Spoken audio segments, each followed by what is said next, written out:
So we recorded the pod last night, a couple of hours before the stage start. Obviously, great result in the stage, so had to do a quick little extra video for the pod for YouTube to say well done. Huge congrats to Sam Welsford. He had a bit of a turbulent year last year, didn't really go his way, but then, yeah, obviously, great way for him to start the season, great result for him and the boys. You know, it was a bit, it was tough for him to get over that last climb, but all the boys rallied around him. I think Sam Watson stayed in front to sprint in case he didn't come back, but yeah, a great team result in general, and obviously Sam finishing it off, and also got to have a special shout out to Swifty, the old boy, the old dog in the team. He's got grey hairs, he's 37, 38, doing it for the old guard, so cracking lead out by him as well, so unbelievable day for the boys. Congrats. And me and Luke will have a quick chat, a quick debrief about that in the next pod. What's occurring, bud? What's occurring? Brought to you by Rouvy. Don't forget we're working with Rouvy this winter to keep the legs turning. Head to Rouvy and use the code WATTS for an additional 30-day free trial when you sign up for the first time. The code is valid for single monthly subscriptions for new subscribers only. Rouvy is on a mission to bring the indoors to the outdoors, letting you ride real routes from around the world, all from your own home. And it's not just riding. Rouvy can help you hit your cycling goals with a huge workout gallery and structured training plans, including plans from World Tour teams Lidl Trek and Visma Lisa Bike. Plus, our What's Occurring group rides are live every Wednesday at 6:30 p.m. UK time, so you can train, ride and suffer together. Start now and get ready for the next outdoor season with Rouvy. Use the code WATTS for an extra month free when you subscribe for the first time. How are you, mate? Good. Here at camp, down in the south of Spain, just outside of Benidorm. Yeah, just get it done. Had a long day today. Lads had 7 hours. It's a long time to follow bike riders. But 7 hours. We didn't really did 7 hours, did we? Did the odd one, but a couple of lads did 7 hours. The ride was 6, and then some lads did extra, and I followed them. But no, it's all good, mate. It's good, and you're on top of good old tidy. Got back earlier today. Not so long ago, but yeah, I didn't think I'd be back there quite so soon. At the bike, it was good actually. It was good to ride with the boys, but you rode? I was I was hanging. Like, how far did you ride? 3 hours the first day, up top, and then the second day we went all the way down to the bottom, and then started riding up. And we stopped for a coffee in Villaflor, and I was like, I'm getting in the car now, boys. I'm done. Like, it's so different to when you're a rider. I don't think I've ever seen you get in the car, ever. Thing is though, mate, like the bottom of this climb, I was doing like 300, 330, 320, and I was like, could you imagine like just a normal bike rider now, even when you're a pro, having your off season and then 2 days into it, going and riding like, you know, zone 2 or whatever. Do you find as well? I've had like 4 months off. Do you find it's harder to hurt yourself now? Because you're like, what am I hurting myself for? Yeah, a bit, yeah. Because I was just like, but I think you get to the point where you're not fit enough to actually hurt yourself properly as well. Yeah. You know what I mean? Yeah. Like when you're going well, you can almost like just hurt even more for longer, but yeah, oh man, it was... Yeah, your legs just go and there's nothing you can do. It's like, I'm empty, I'm done. Yeah. And after 2 days, mate, I was so hungry. And then we were at dinner and Impy called me from down under, so I got up to answer it and then was away from the table for about 15, 20 minutes, come back and the woman had taken my dinner away. So basically I had soup and a cheesecake. But times have changed, mate. Times have changed. Got some news on a bike or something, haven't you? You know more about the story. It's a continuation from our very hot topic where, well, I declared, I think we both went with it actually, didn't we, that Pog couldn't win on a bike, a 10-year-old bike. Yeah, you were a bit more... I still back it. Yeah, I don't know what the word is, but yeah, I was a bit more like, yeah.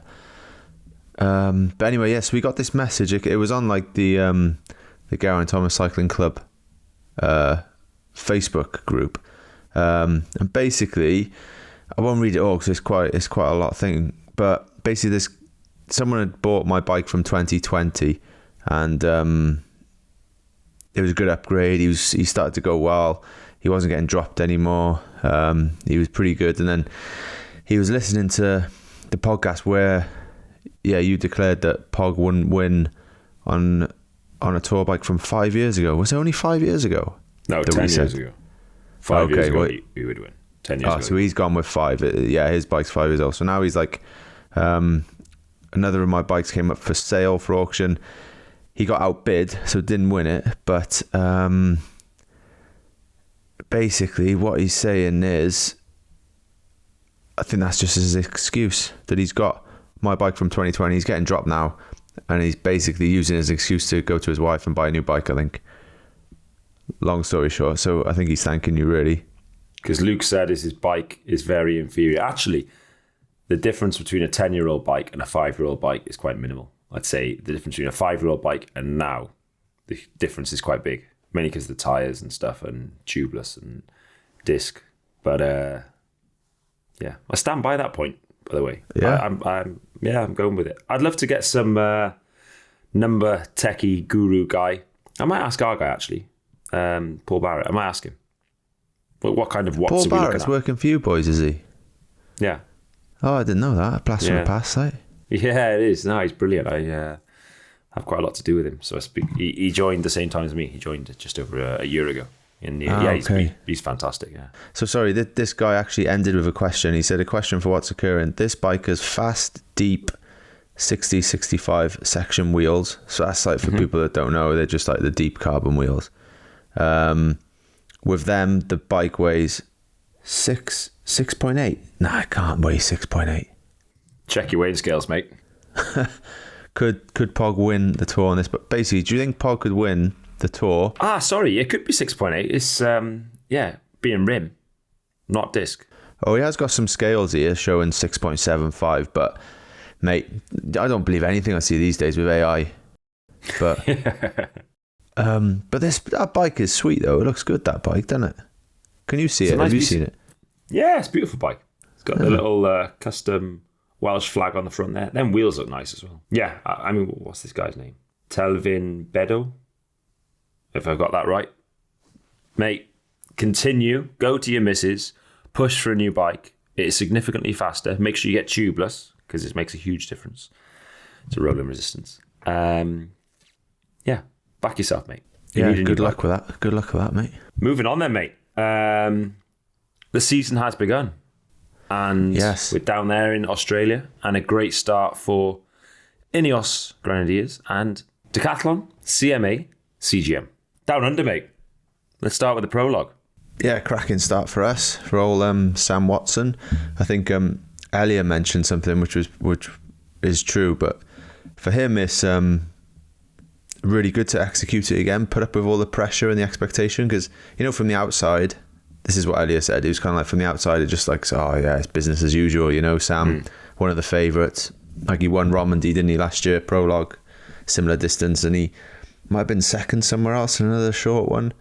Can't remember where it was, but it's easy to just be like, Sam Watson won. So it's kind of expected, but for him, it was obviously a big deal. His first race of the year, and putting up with that expectation.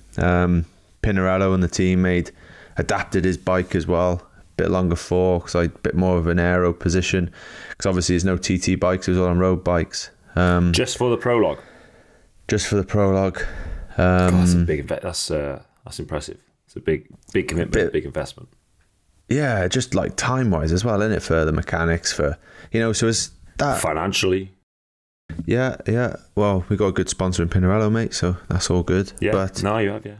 No, I think with Sam, just dealing with all that as well, because having all this stuff, shipping out to Oz, it's, the team would never say, you got to do well here, like big pressure, but you just know, don't you? Like a lot of people have put time and effort into it, so to deal with all that, execute it really well, win the stage, it was great for him, great for the team. Good way to start the year, isn't it? Another Brit was second as well, wasn't it? The Brits were doing well. Ethan Vernon. Yeah. And the other one he got second in was Deutschland. He got second in the prologue there. That's the one. That's where it was. He's thinking, I just checked now, yeah. But I think, it's a really good way of thinking of it. The second time you do something is often the hardest, because the first time you got no pressure, you often even surprise the person who's most surprised is often yourself. But then to go in and, like you say, the team's not going to put that much pressure on him.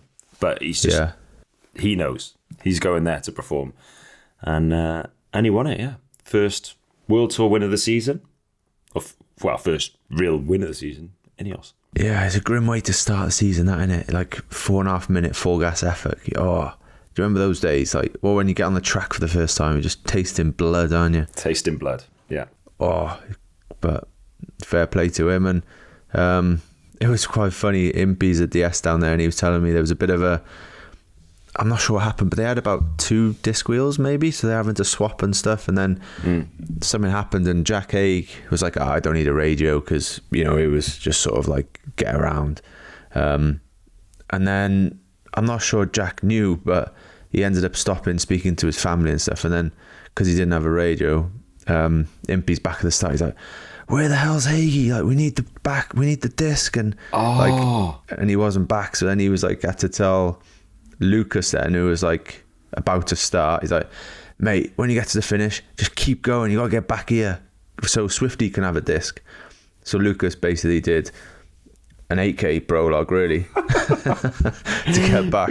But it's kind of like, it's that first season, first race of the year. It's just like, you got a few freelance workers, and it's just like everyone's finding their feet a bit, and then it's just quite funny, isn't it? The small things that sort of happen, but it all works out fine in the end. But it's obviously it's Darrell's first race for the team as well, so he's obviously wants to do well. So not everything's quietly fine tuned and fully oiled yet. It's especially down there, isn't it? Breaking the seal. Yeah, different continent, other side of the world.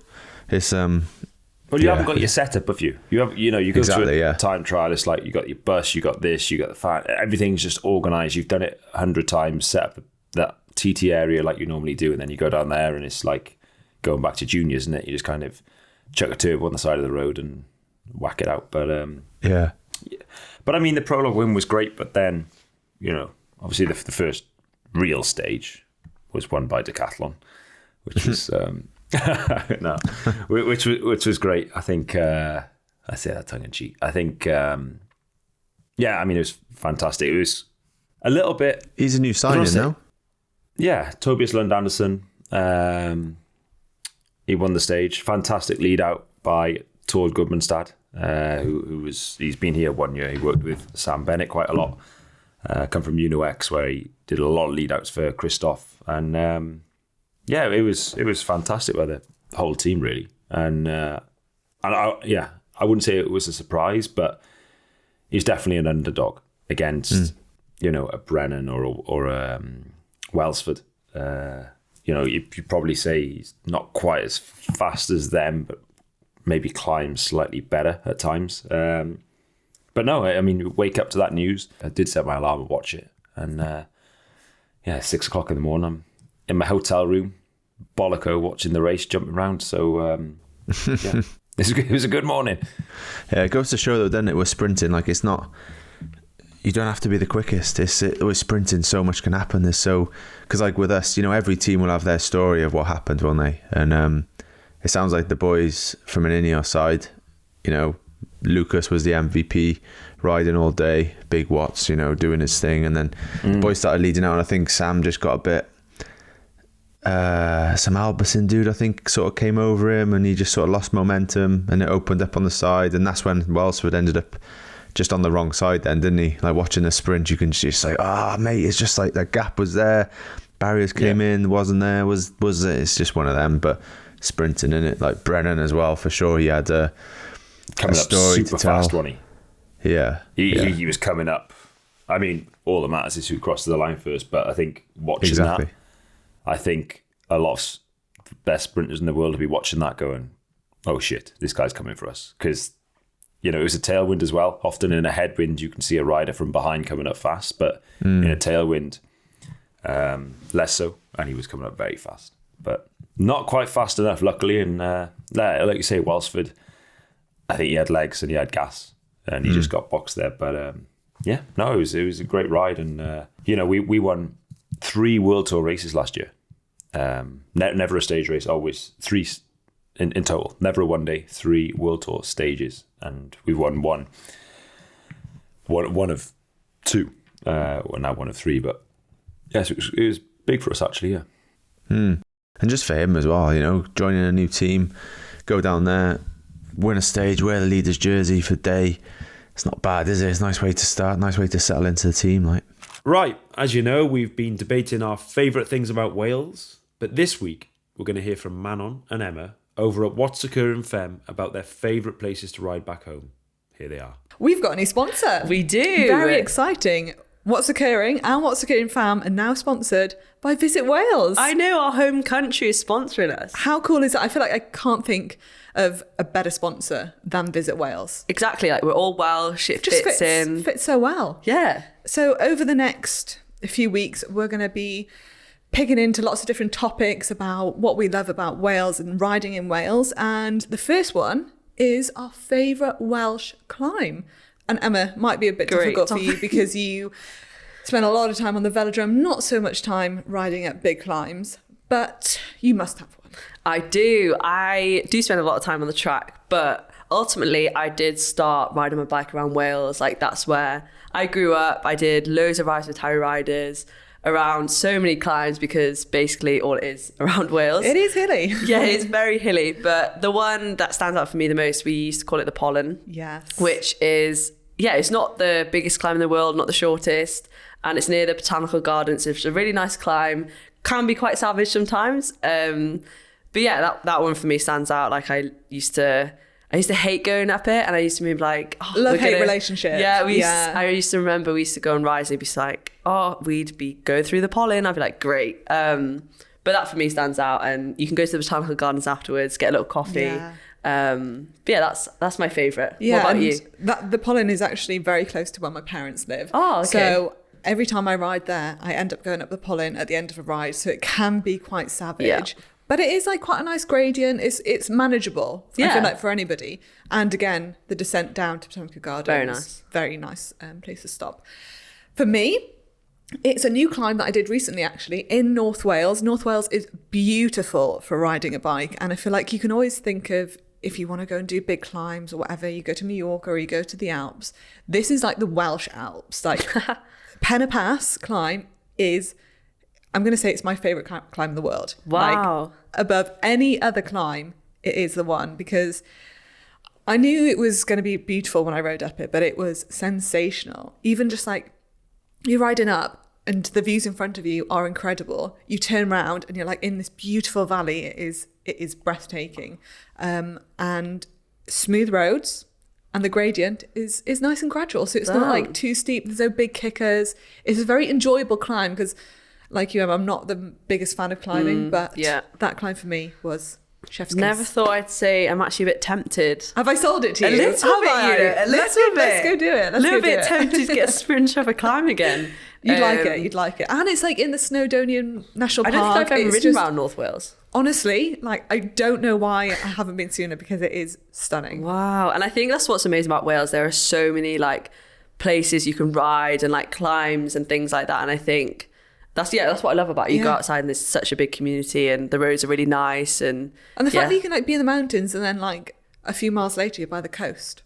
Yeah. It's stunning. Great place to ride. So Emma, now we have to pick either between the Pollen climb or Pen y Pass. Well, to go forward. Think there's not really a discussion on that one. You sold your one to me. Yeah. I mean, I think if you rode up it, you'd love it. Yeah. So I think that's the one we're going to put forward and see what the Pen y boys Pass. come up with. That is going to be hard to beat. I'll be disappointed if it doesn't. That's our one. And then moving on today, this morning, touted as the hardest Tour Down Under stage ever. I think maybe over 3,000 metres climbing, wasn't it? 3.6. Actually, Wollonga will never surpass that in a few days' time. They do Wollonga one extra time, don't they? But no, this was definitely the hardest. But I was surprised in how big the group was coming in last time, no?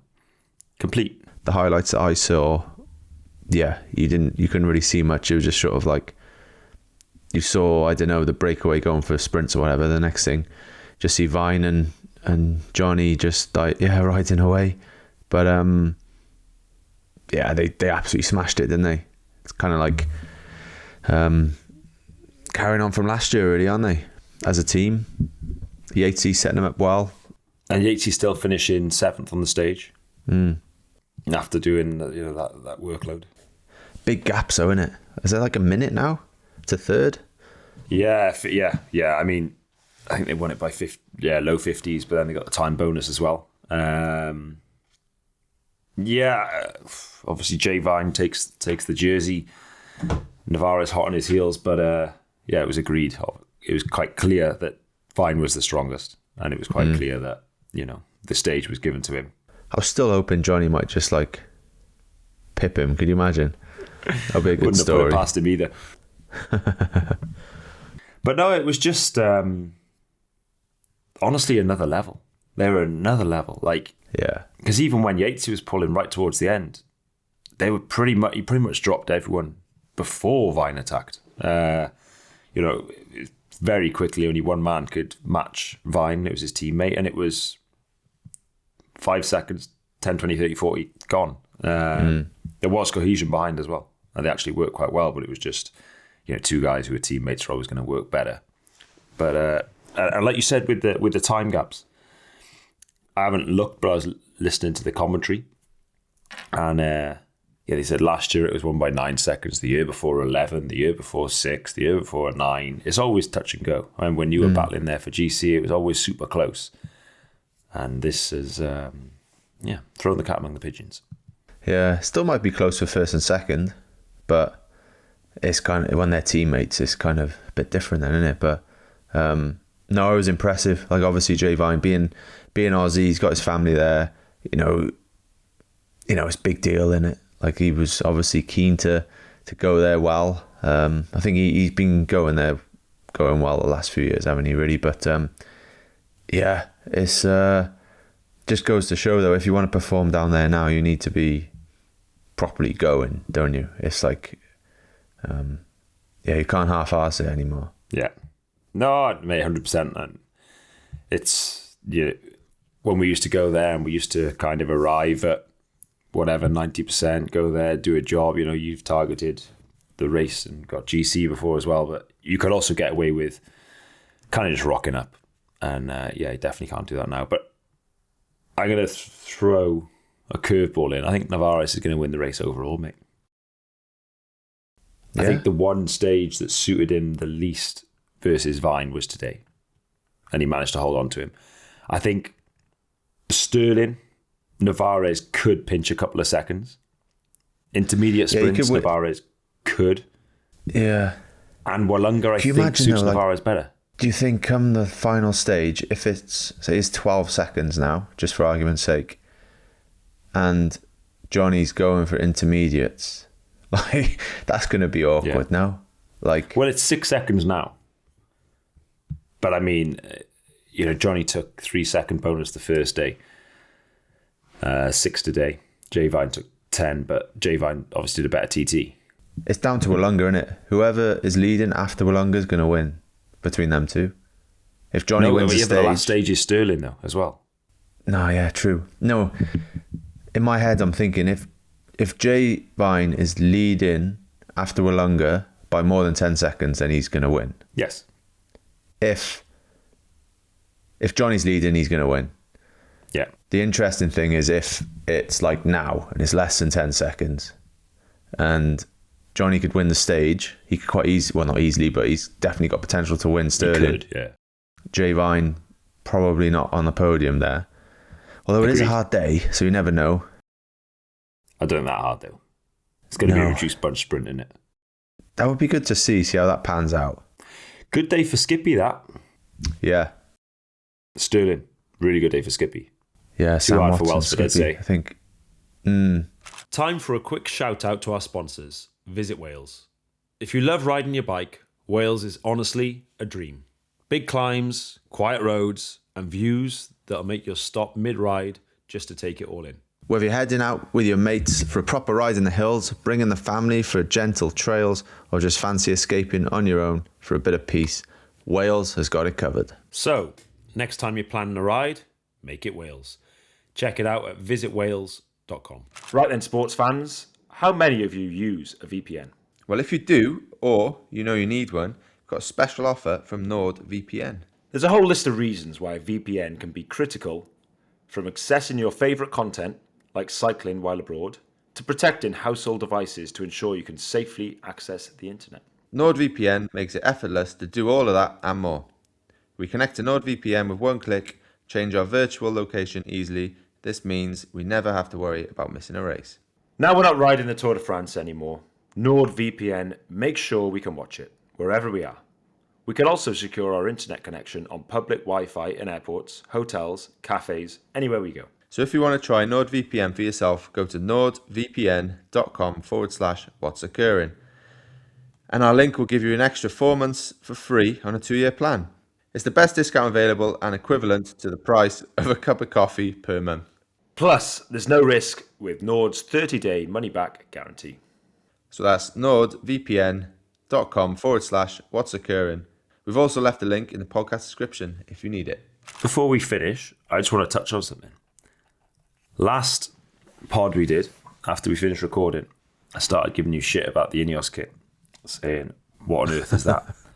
And at first glance, when I seen it was released, I was like, what on earth is that? White short, like not even white shorts, grey shorts. But I seen it in real life today. I seen your boys out. They're on TT bikes, a few of them. I seen the cars, very orange. Yeah. And then I seen them out and down under, and it's growing on me. I don't mind it. Yeah, it looks good. It looks good down under for sure. I've seen some of the pictures there. Yeah, obviously Gobic makes the kit. They were keen for grey shorts. They're the experts, aren't they? They know what sells. Like, they're in it to sell shorts, aren't they? So They're going to have to give the riders a lot of shorts, though. Yeah. Because they're going to Well, get minging quick, aren't they? I think they're getting some black ones for training. And possibly, I don't know, classics and stuff. That's it. Who's going to win down under, G? Jay Vine. I think Johnny's going to do the honourable thing. Yeah, unless, I don't know, Johnny could win Wollonga, couldn't he, in a sprint quite comfortably? Yeah. Not comfortably, but... So, you said Johnny from the start, haven't you? So I said Johnny from the start, and I still think Johnny. Yeah. I'm leaning towards Johnny, but I'm just going to have to go Jay just to spice it up. All right then, bud. On that note, see you later. Ciao for now. Ta-ta.